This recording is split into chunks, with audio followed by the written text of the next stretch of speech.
Y el resultado de esos rodajes, que insisto, no ha sido objeto de ninguna manipulación más allá de la necesaria para el montaje, lo verán ustedes después. Se trata de documentos auténticos y si esa comunicación entre vivos y muertos es real o no, serán ustedes quienes lo decidan.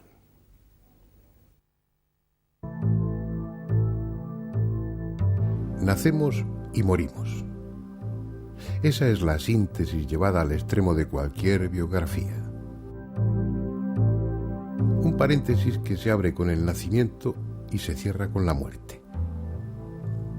Si hubo algo antes o habrá algo después, no lo sabemos, al menos con certeza.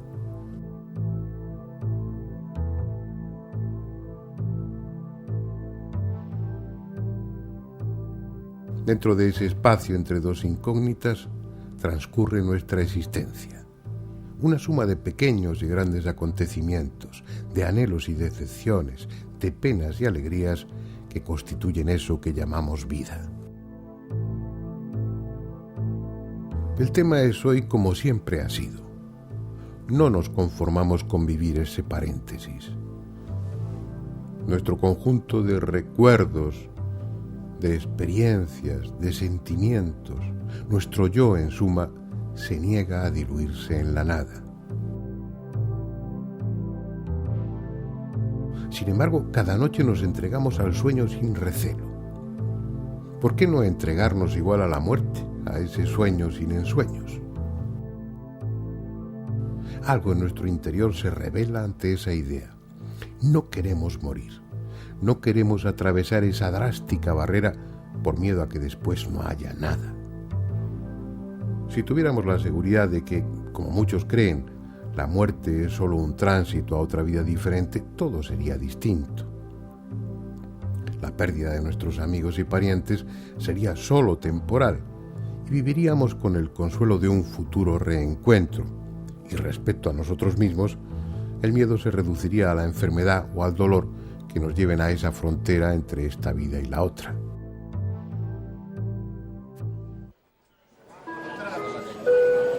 Salida del vuelo Westpaner 8801 con destino, señores pasajeros, embarquen por la puerta número B3.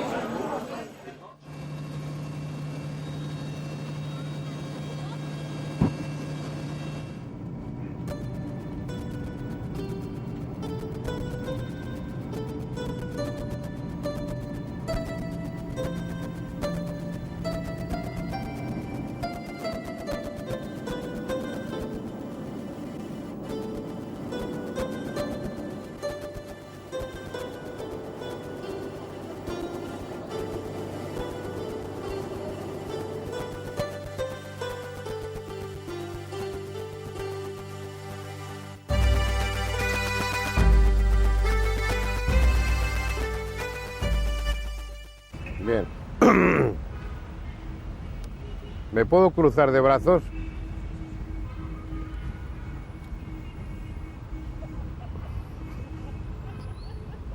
Venga. Si es cierto lo que muchos piensan, la muerte de Lord Carnarvon no fue un hecho aislado. Fue la primera de una larga lista sobre la que flotó ominosa la sombra de Tutankamón.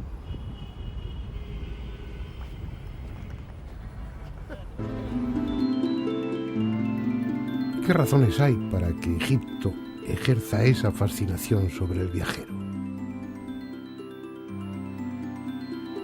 En realidad tantas como se quiera.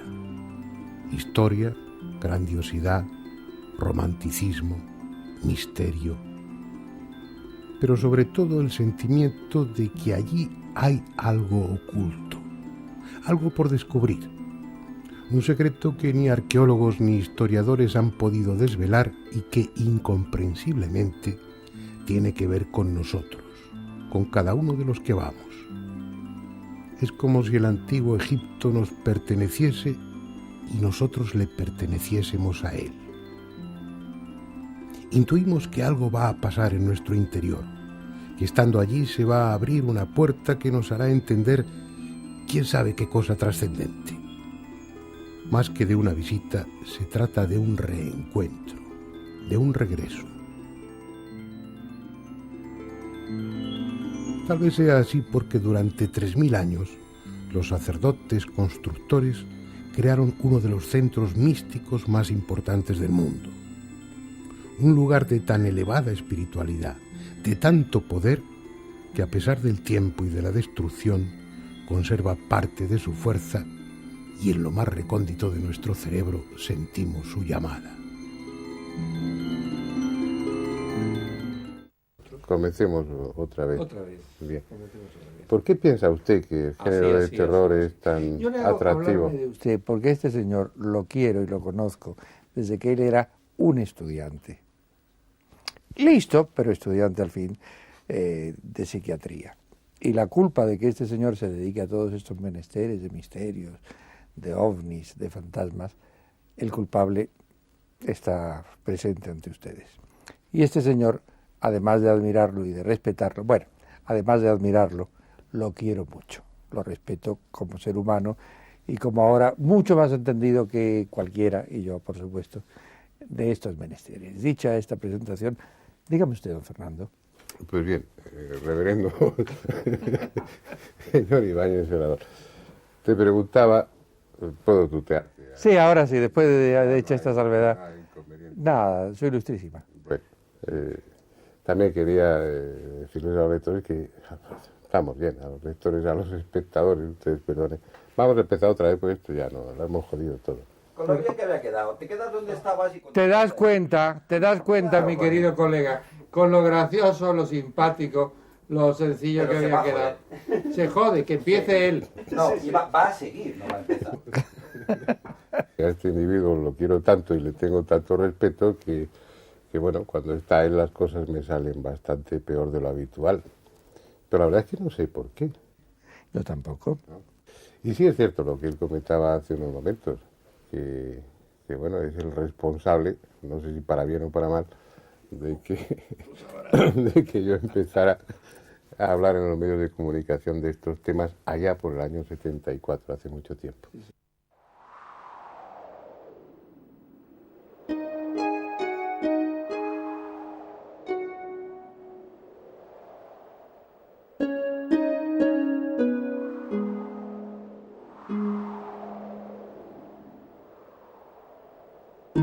Empujado por el frío, por el hambre, quizá por una guerra perdida, el hombre se instala a veces en parajes tan inhóspitos y hostiles que ha de multiplicar por 10 su esfuerzo para desarrollar una civilización, una cultura. La costa de Perú es así, torturada y seca, tan sedienta y pobre de recursos que cuesta entender la razón que llevó a aquellas gentes de Nazca, de Paracas o de Ica a instalarse allí en tiempos remotos. Ahí están, las célebres pistas de Nazca, tan familiares para los amantes de los misterios arqueológicos y al mismo tiempo tan desconocidas. Muchos siglos viejas y casi nuevas para los hombres de hoy, porque hace tan solo algo más de 60 años que fueron descubiertas pese a estar como están a la vista de todos. La Pampa Colorada de Nazca es una faja de terreno de unos 50 kilómetros de longitud, situada a más de 400 kilómetros al sur de Lima. En su mayor parte es una extensa llanura, pero la erosión ha formado quebradas y pequeños valles. Toda ella está cubierta con líneas y dibujos. Alguien, hace un tiempo indeterminado, trazó una enorme red de líneas impecablemente rectas que a veces divergen de puntos concretos, pero que en su mayoría parecen realizadas sin razón alguna. Entre ellas se incluyen espirales, líneas en zigzag, rectángulos, trapecios y figuras de animales, mamíferos, insectos, aves, reptiles y hasta hombres de extraño aspecto. Un caos de figuras y líneas dibujadas en diferentes épocas, en ocasiones superpuestas y en otras casi irreconocibles. México es un país fascinante. A lo largo de los años habré rodado allí no menos de 30 documentales y sin embargo aún quedan muchísimos más misterios por recoger en la cámara.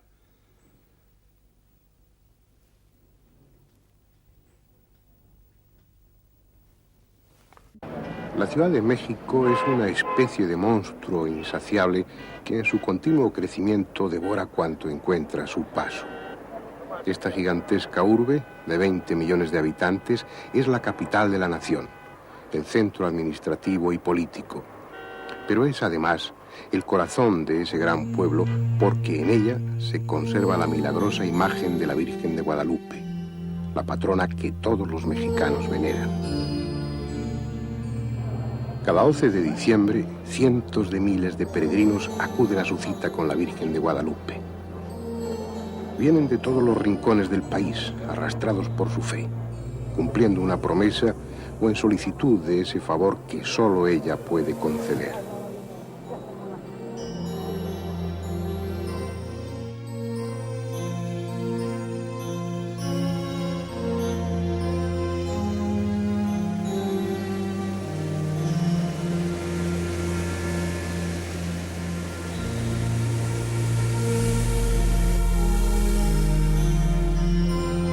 Ese mismo pueblo que cada año se concentra en torno a su basílica para conmemorar unos acontecimientos extraordinarios que tuvieron lugar hace más de 450 años.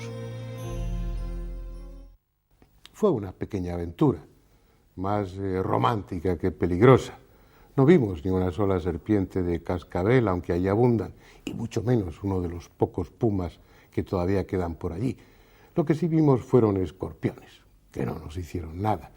A cambio disfrutamos de unas noches espléndidas, con un cielo tachonado de estrellas brillantes, luminosas, como solo puede ofrecerlas el desierto.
Esta es la cabalgata.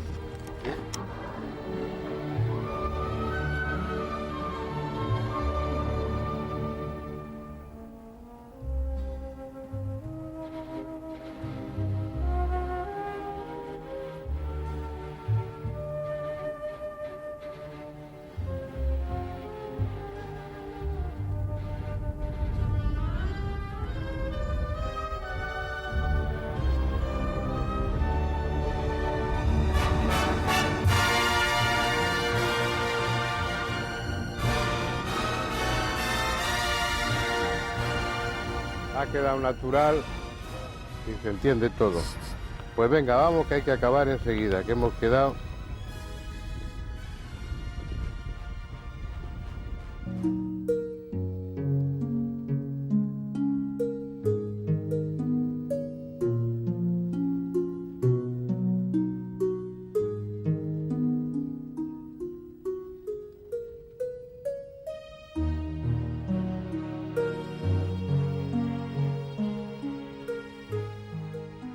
Esta noche ha nevado en Jerusalén y ahora, bajo la ambigua luz del amanecer, parece más que nunca una ciudad fantasma, un inmenso decorado del que se han ido los actores.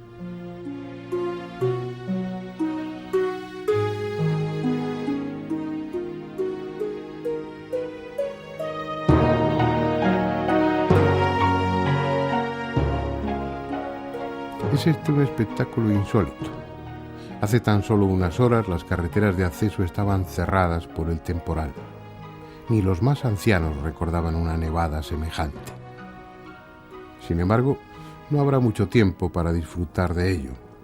Cuando el sol esté alto, la nieve comenzará a desaparecer y al amanecer próximo, este manto blanco será solo un recuerdo. Hay que aprovecharlo mientras dure, porque para muchos, como este pájaro, será una experiencia única en su vida.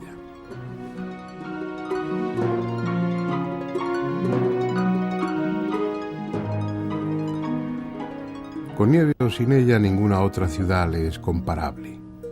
Las hay más antiguas, más grandes, más hermosas, pero no son Jerusalén, la que en un tiempo fue considerada el centro geográfico del mundo. Parece hecha de 1000 piezas diferentes que no encajan, que nada tienen que ver entre sí.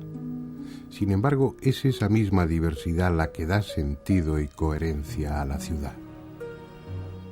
Este contraste de arquitecturas, de lenguas, de razas, de creencias y de costumbres produciría una sensación de angustioso desorden en cualquier otro lugar.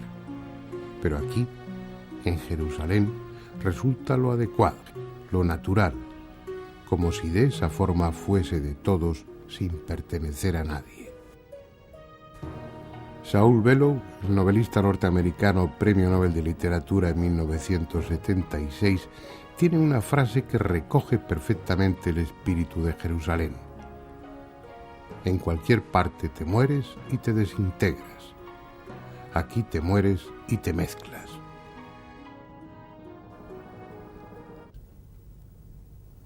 Es la hostia. Es que es como se mire, es la hostia. Fernando, además de ser una excelente persona, una excelente psiquiatra, un gran comunicador en televisión, quizá el comunicador de estos temas haya oscurecido un poco al psiquiatra magnífico que es. Además es un gran dibujante, un gran pintor. ¿Qué opinan ahora? Su actuación es espectacular, pero es solo eso. Como sesión mediúnica no tiene nada que ver con el espiritismo solemne y dramático al que estamos acostumbrados. Con Gasparetto hay ritmo, hay luz, hay un entusiasmo que se contagia a los asistentes. Es como un gozoso espectáculo. Pero ¿acaso la manifestación de los espíritus no puede producirse en un ambiente como ese? Lamentablemente tendemos a opinar sobre estos temas no por la experiencia, sino con opinión prestada. Estoy seguro de que la mayoría de los que están viendo en este momento el programa piensa que eso del espiritismo son tonterías. Pero ¿cuántos de los que piensan así tienen información directa sobre el tema? El espiritismo es una doctrina, un movimiento fundamentado en que la existencia continúa más allá de la muerte y que la comunicación entre los vivos y los desencarnados no solo es posible, sino algo fácil y habitual. Además, los principios en los que se fundamenta el espiritismo no contemplan conceptos como el del infierno o el castigo, sino que creen más bien en un aprendizaje, en una maduración espiritual a través de las necesarias reencarnaciones. Es decir, el espiritismo se mueve por cauces libres de angustia, contemplando la muerte como un simple tránsito. Por tanto, está en una línea que podríamos considerar optimista, en la que encaja perfectamente la forma de hacer de Gasparetto. Otra cuestión es si en sesiones como la que hemos filmado se produce esa pretendida comunicación con los pintores muertos y si son estos los que pintan a través del médium brasileño. Pero eso es algo que nosotros no podemos responder. Son ustedes quienes deben hacerlo.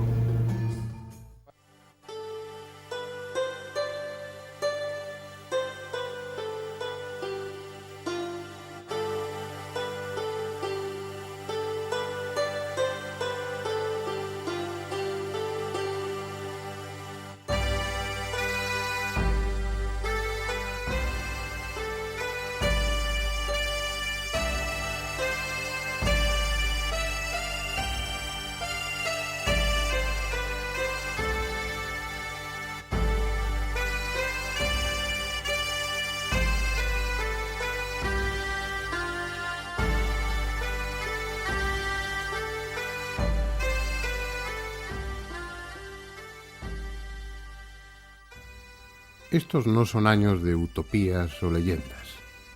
La tecnología se ha convertido en un tótem y confiamos más en las máquinas que hemos creado que en nuestros propios sentidos.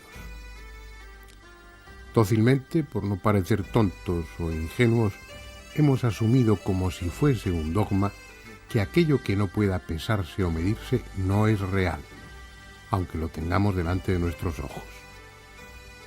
Además, ¿quién tiene tiempo para fantasías? Hay mucho que hacer, y en los ratos de ocio está el cine o la televisión, que satisfacen con creces cualquier necesidad de fabular. Todo lo que podamos imaginar ya nos lo dan imaginado. Pero no siempre fue así. Hubo un tiempo en el que cualquier cosa podía suceder. La técnica estaba reducida a las más elementales máquinas y no existían otros motores que la fuerza muscular.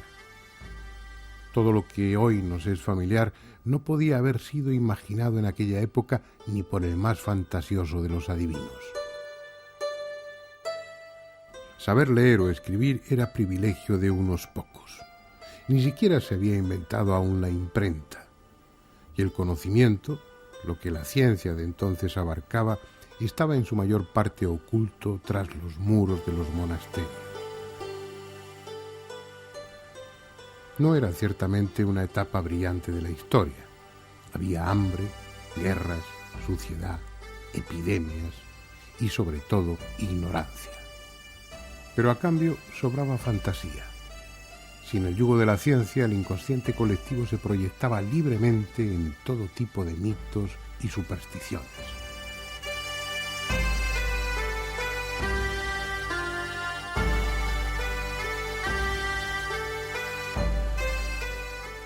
Era el tiempo en que los caballeros dejaban atrás sus tierras solariegas y castillos para ir en busca del Santo Grial o incorporarse a las cruzadas y conquistar Jerusalén. Los que regresaban traían en sus alforjas nuevas leyendas, relatos fantásticos sobre aquellos países lejanos y especialmente sobre los numerosos monstruos con los que toparon en su aventura. Nadie ponía en duda tales historias porque, como todo el mundo sabía, en la tierra sensatamente plana de entonces convivían con el hombre las más diversas y extravagantes criaturas. Gnomos, hadas, silfos, elfos, ogros, dragones, sirenas y una muy especial, un hermoso animal que simbolizaba la pureza, el unicornio.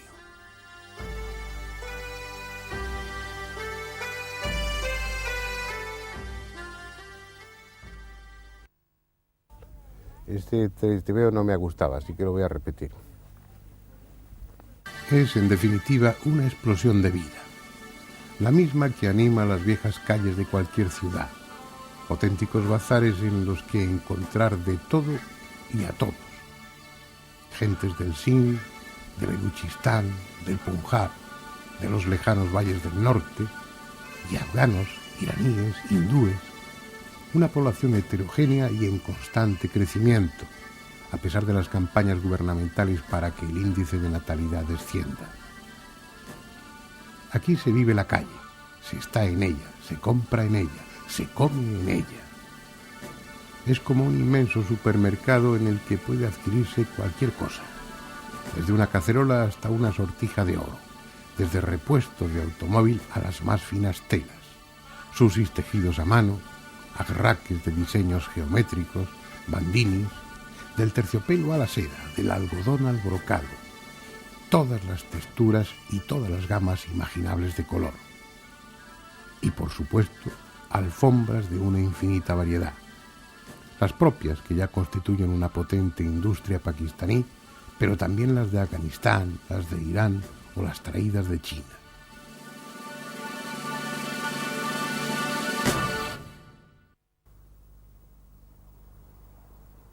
Ahora sí.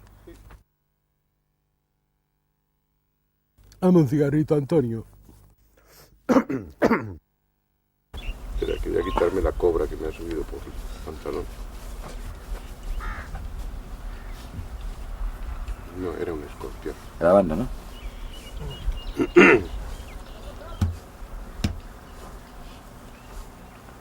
Estoy grabando ya cuando quieras, ¿eh? Sí. Este es un valle singular. Lo llaman el Valle de Taxila. Está al norte de Pakistán, a unos 30 kilómetros de Rawalpindi. Vale. ¿Por qué no te callas, cabrón? Mister, Calla.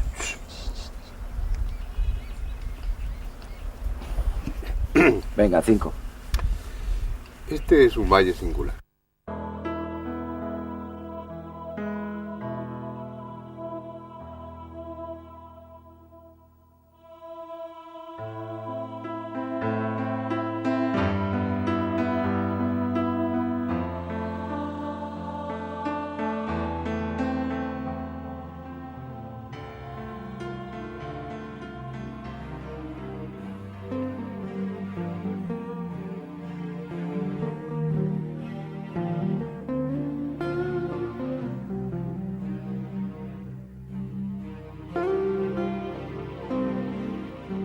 Ahí están.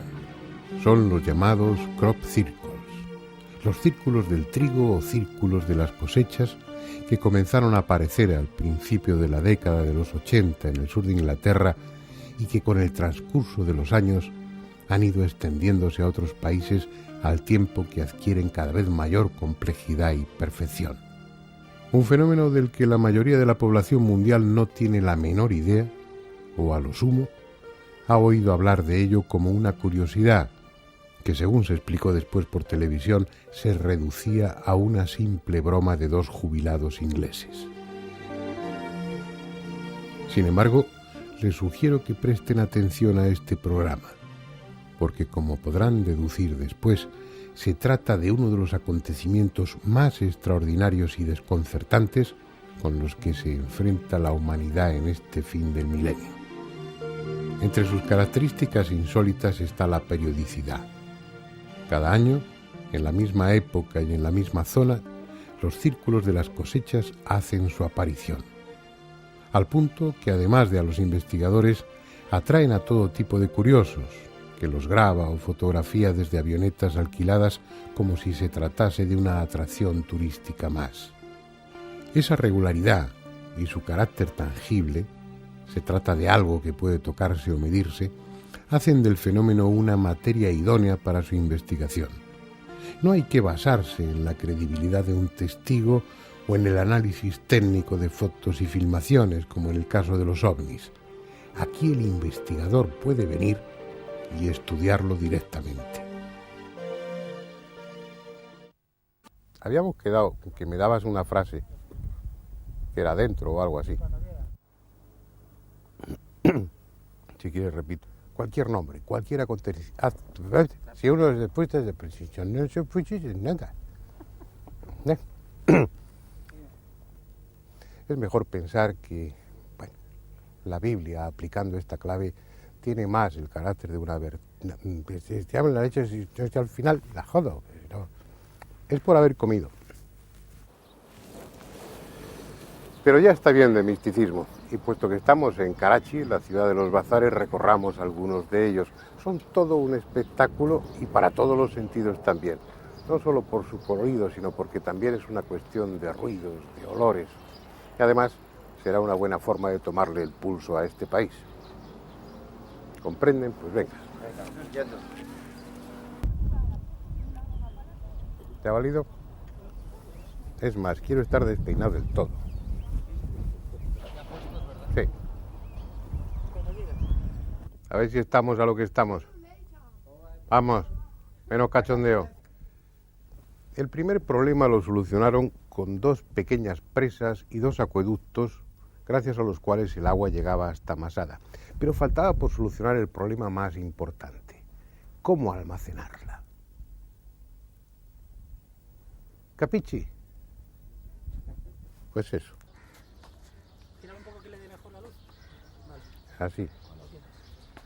Si te duermen los brazos, te jodes.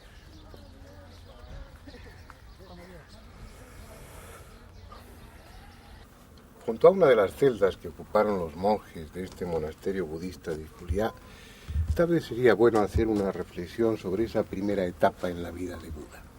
A mí me llama la atención no solo que le dieran un origen le inventaran un origen virginal, una concepción, no es esta, porque no, y no.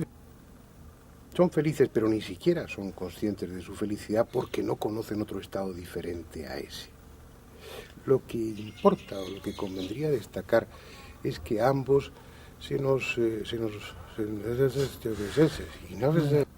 y uno se pregunta, ¿qué padres pueden querer eso para sus hijos?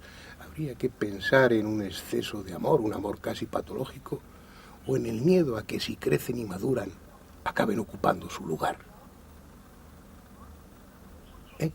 Pues eso, joder. Anda. ¿Y de qué iba a hablar yo? Ah, ya sé. Venga, quietos. Pero además de las razones culturales y estratégicas, hemos venido hasta este remoto valle en el corazón del subcontinente asiático por otra razón, la espiritual. Venga, ¿te ha gustado un poco más? Me ha disgustado menos. Ah, la cabrón. ¿Vale? Vale, Fernando. Repito. Te entra la cabra, cabrón, ¿eh? Te entra la cabra. Hombre, sí, sí. Te va a entrar porque está entrando Sí, aquí sí. casi. Sí. ¿Quieres darle una patada a la cabra? No estoy dispuesto a repetir.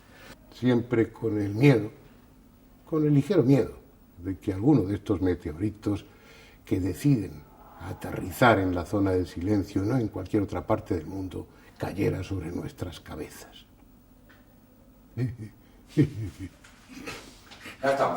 Y sin más, les sugiero que nos acompañen al equipo de En Busca del Misterio a visitar Uritorco. Bien. Pajarillo el lobo. Un espectáculo diferente a cualquier otro. Un espectáculo que yo les recomiendo que no se pierdan. Esa iniciativa fue seguida por sus sucesores. Perdona, un poquito más a tu derecha, vale. Pesado eres, Pepe. Cuando quieras. Ahora no quiero.